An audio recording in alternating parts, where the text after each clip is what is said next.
তোর বাপ যদি ছাতা দিত তাহলে আজ আর এই বৃষ্টিতে ভিজতে হতো না। 200 টাকার ছাতা কিনতে পারে না, বড় বড় কথা ঠিকই বলতে পারে। চুপ।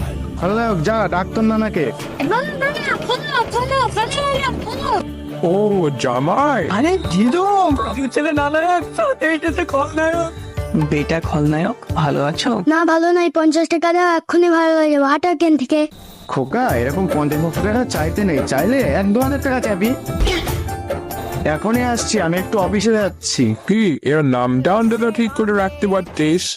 মা, এই বুড়ো আমার ব্যাপারে একটু বেশি কথা বলে। চুপ। আব্বু, এর এই নাম রাখা হয়নি, ওর শয়তানির কারণে গ্রামের লোক ওর এই নাম দিয়েছে।